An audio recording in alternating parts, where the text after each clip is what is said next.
A plenitude, essa sensação de ouvido tampado, quando descartado qualquer outro problema de origem otorrino, ele vai ser mais tempo, ele vai durar mais tempo, às vezes dias, às vezes semanas, e vai estar normalmente acompanhado de uma dor forte na região cervical e na região dos músculos da mastigação, a nossa DTM. Ok. Então, não é o ouvido tampado sozinho, Sim, não é isso? ele não pode estar puro ouvido tampado. Se você tiver ouvido tampado, procurar um otorrino e assim, se houver a necessidade, procurar a gente depois. Né? Então, o ouvido tampado, diferente daquele quando a gente tem gripe, de quando a gente está no avião, né, decolando ou aterrissando, né? Mergulhando. É um ouvido tampado diferente que tem outros sintomas junto. Ficar de olho, de repente pode ser alguma coisa para ser visto com... A gente tem vindo com uma frequência grande. Com dentista, sem dúvida.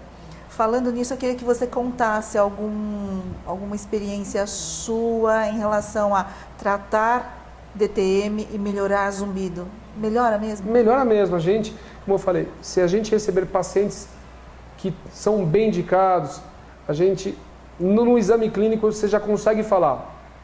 Se você está tendo uma remissão do zumbido durante a palpação ou durante algum movimento, a probabilidade de que isso suma é muito grande.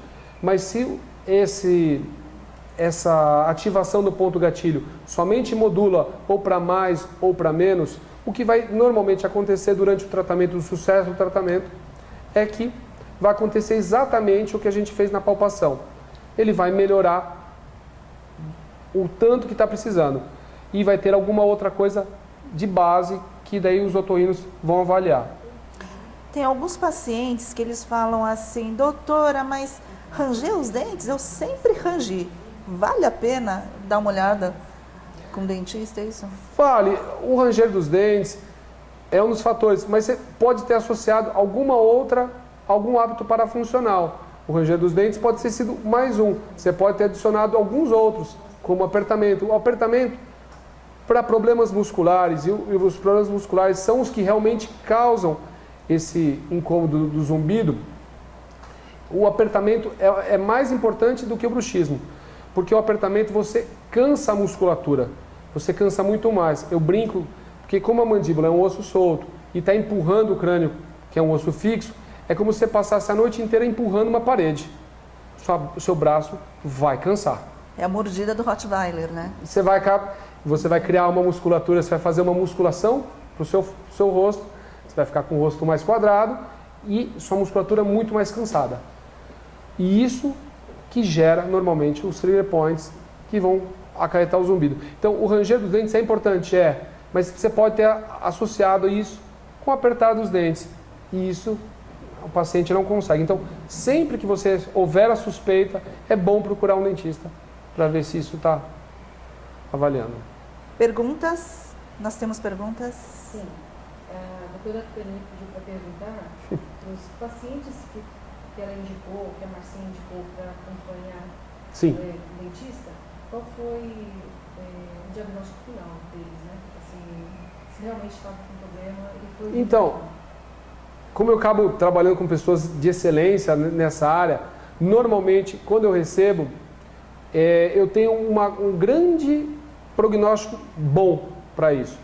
Vou falar da última paciente que a doutora Márcia me mandou, era uma paciente com plenitude, uma menina nova, 17 anos, que a gente vai entrar com fisioterapia e placa. Só de fazer as termoterapia, ela está já muito melhor. A doutora Tani me mandou um outro paciente com sensação de zumbido e plenitude, também a gente está encaminhando para uma fisioterapeuta, onde está já começando a ter uma melhora. A gente tem tido alguns casos de cura, inclusive, né? Pacientes jovens que começaram, ou eles estavam passando por uma fase de mestrado, ou estavam passando por uma fase mais puxada no seu dia a dia, começaram a ranger mais os dentes, a apertar mais os dentes, e aí eles foram encaminhados tanto para o dentista como para o fisioterapeuta e sumiu. O zumbido sumiu e ele está super bem agora, controlado, sem problema algum. né? Então, é uma coisa que a gente precisa realmente pensar e indicar quando a gente tiver... Tem uma paciente, né, jovem que está fazendo mestrado e ela Exatamente. apareceu com zumbido. A gente, com poucos movimentos, com placa, a gente entrou com placa, orientação, falou, hoje está bem. Legal. O Ruiz Dael Zócoli, no Facebook, fez uma pergunta grande. Ele fala assim, é muito comum dores no ouvido que vão ao PA e são tratados como otites.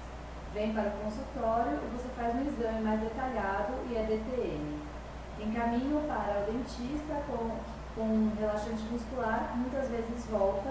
Já fiz em alguns casos RM de ATM e tem lesão e dentista não quer pôr a mão. O que fazer? Primeiro, o dentista que ele está encaminhando, mais importante, quando você trabalha, pelo jeito ele é médico, ele trabalha em hospital, acaba indo para o bucomaxilo. O bucomaxilo acaba querendo só pôr a mão em fase cirúrgica, porque ele é um dentista cirúrgico. Ele precisa conhecer, tem a Sociedade Brasileira de Orofacial, onde tem um catálogo de dentistas especialistas nessa área, e procurar conhecer algum dentista especialista nessa área. O exame de imagem da articulação é importante, mas ele não é taxativo, porque muitas vezes, se a gente pegar uma amostra daqui mesmo, muitas pessoas daqui vão ter problemas nessa articulação e elas vão ser sem dor.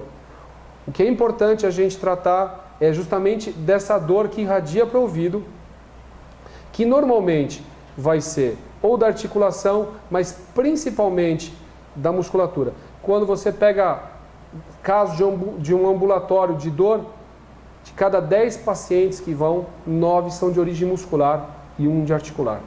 Então, é procurar um dentista que seja realmente capacitado e treinado para fazer o atendimento desses pacientes. Senão vai realmente voltar.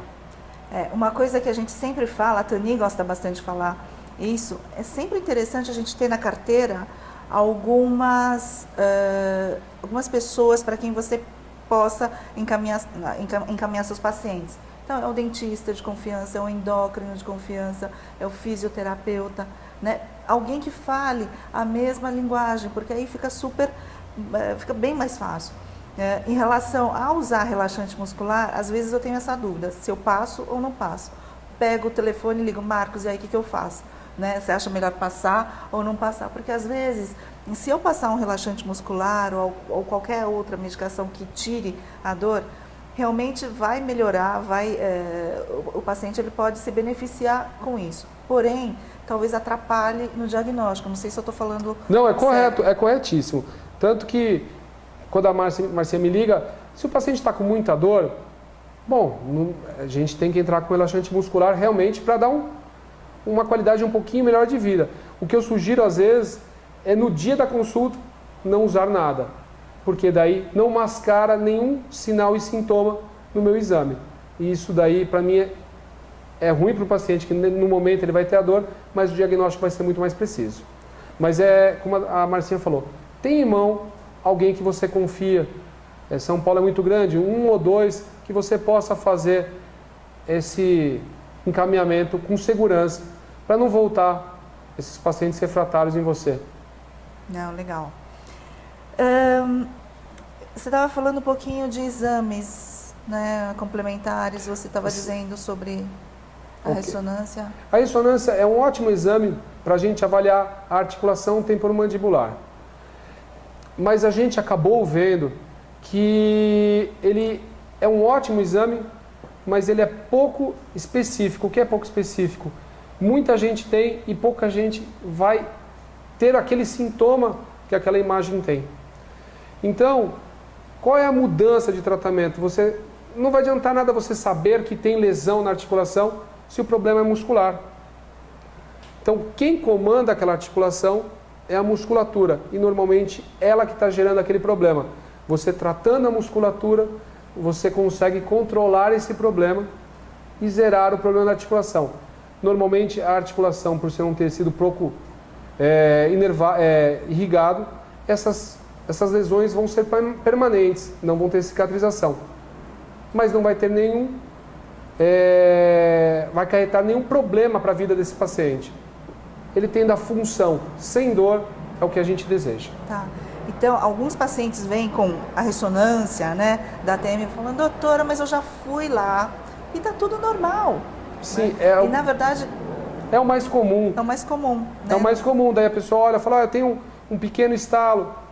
O estalo, e apesar do estalo ser na articulação, o problema não está na articulação.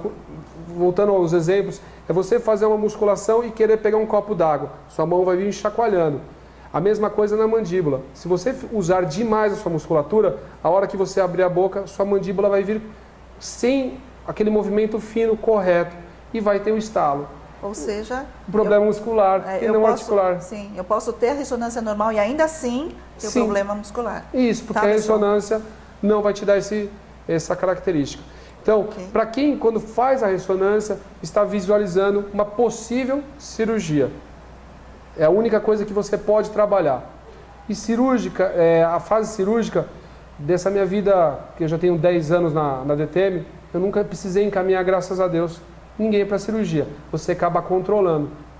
Então, eu acho que não há tanta necessidade dos exames complementares.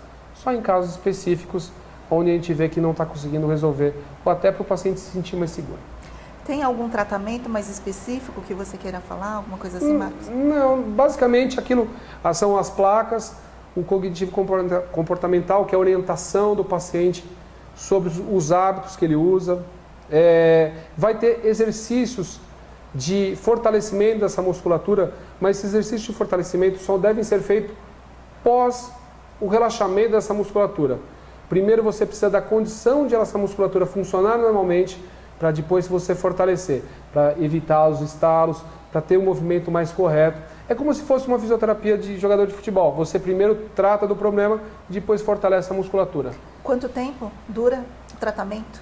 O tratamento normalmente vai demorar, para você resolver problema de dor, em torno de 3 a 4 semanas e depois, se houver necessidade, mais um mês.